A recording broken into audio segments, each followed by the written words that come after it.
다윗은 나이가 들었을 때에 지난 자신의 평생을 돌아보면서 가끔씩 하나님 앞에 자신이 참 잊어먹고 살았던 것, 즉 하나님이 높여주실 때의 자만심으로 그만 착각해서 도가 한 걸음 더 나아갈 때가 있었고, 하나님이 부하게 채워주실 때에 그 절제를 하지 못한 채 또 도가 넘어가서 엉뚱한 죄를 짓고 그랬었던 자신의 과거를 돌아보면서 늙음하게 시 한 편을 쓰죠. 시편 39편에 보면 이런 고백이 있어요. 좀 쉬운 번역으로 제가 읽어드리면 이렇습니다. 주여, 내가 가끔 내 인생의 끝을 잊어먹을 때가 있습니다.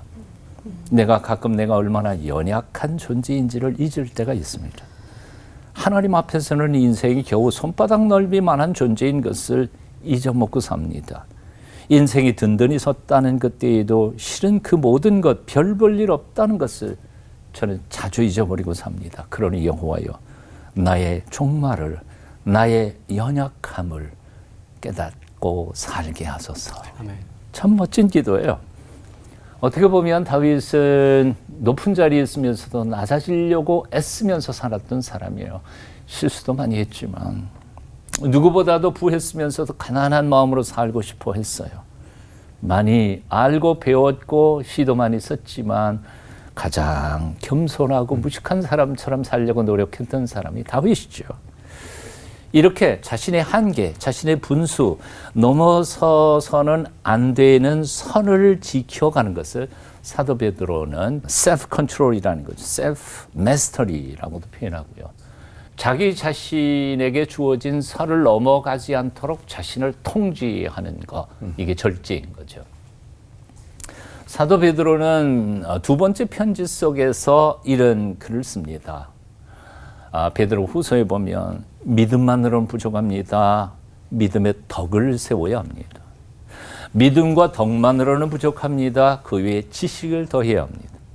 믿음과 덕과 지식만으로도 부족합니다. 그 위에 절제를 더해야 합니다. 뭘 절제해야 할까? 첫째, 생각을 절제해야 합니다. 요 생각이라는 놈이 그냥 내버려도 뭐 한도 끝도 없이 가요. 생각은 성격을 만들고 성격은 인생을 만듭니다. 그래서 생각을 조심하지 않으면 손발이 엉뚱한 대로 잘못 갈 때가 있죠. 잡스러운 생각들을 꾸준히 큐티하면서 묵상하면서 하나님의 거울 앞에서 뽑아줄 때 내 마음밭이 아름다운 꽃밭이 될 줄로 믿습니다. 잠언 4장 23절 이렇게 말씀하셨어요. 무릇 지킬 만한 것보다 내 마음을 지키라. 생명의 근원이 이에서 남이니라.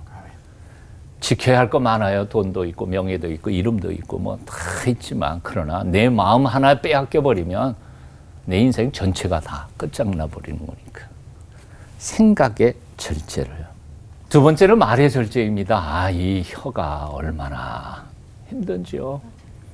말의 실수가 없으면 정말 인생이 성공한 거라는데, 특별히 우리 목사들은요, 아까도 얘기했지만 말한 후에 후회하는 일이 50%는 될 거예요. 괜히 그 말했다. 그때는 좀 입 좀 다물고 있었어야 되는데.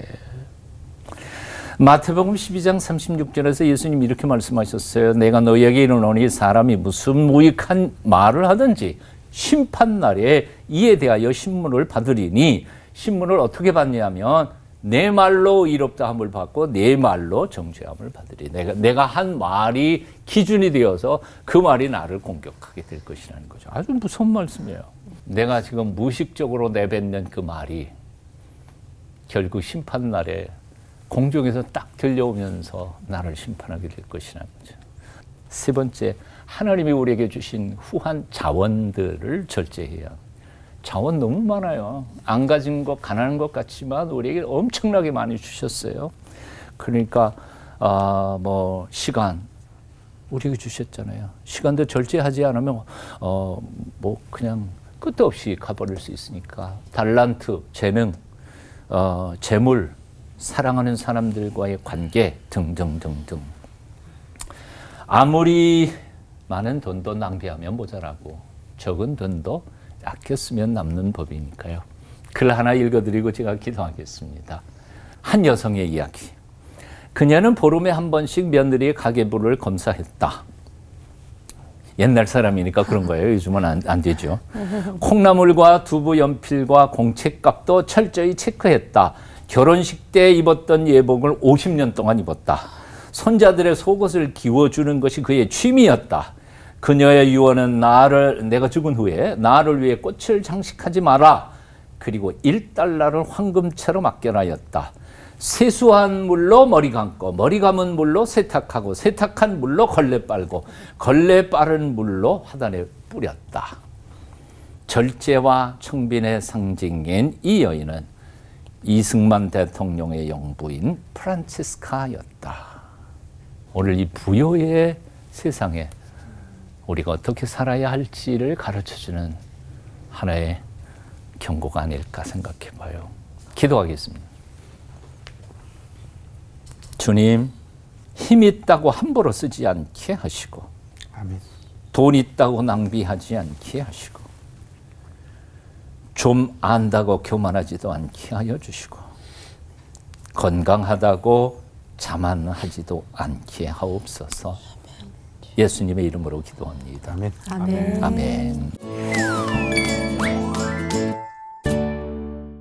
이 절제라는 거 제일 살면서 이게 저는 저만 생각했어서 절제해야 돼. 이 욱하지 말아야 돼. 이런 절제만 생각을 했다가 오늘 굉장히 많이 배우고 있는데 많이들 그러실 것 같아요. 이 무의식 중에서도 절제를 하지 못하는 게 우리 서정훈 목사님 짚어주셨지만 생각의 절제, 이 말의 절제 제일 안 되는 부분인 것 같아요.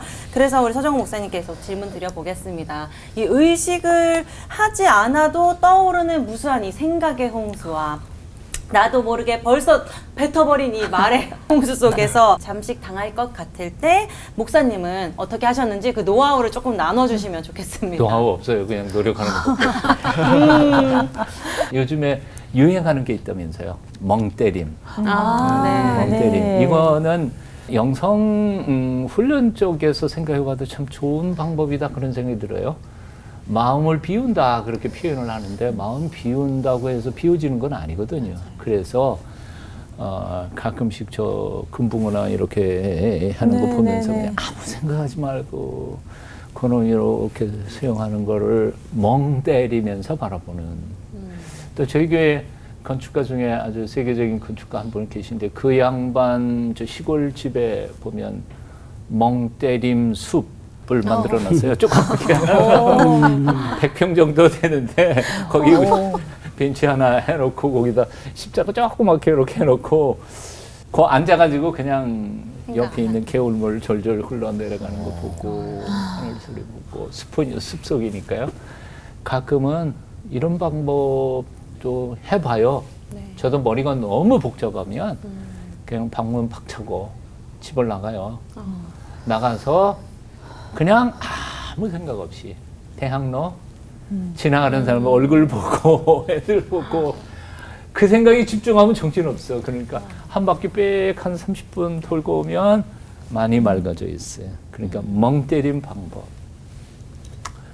저는 한 발짝 한 발짝 걸어가는 걸음에 신경을 쓰면서 한 30분 걷기 하는 거. 일단 이 사건에 대해서 사회적 거리두기가 아니라 이 사건의 거리두기를 좀 해야겠다. 아유, 핵심이에요. 멍 때리면서 네. 그 생각을 안 해버려야 되니까 네. 그런 생각이 좀 들었습니다.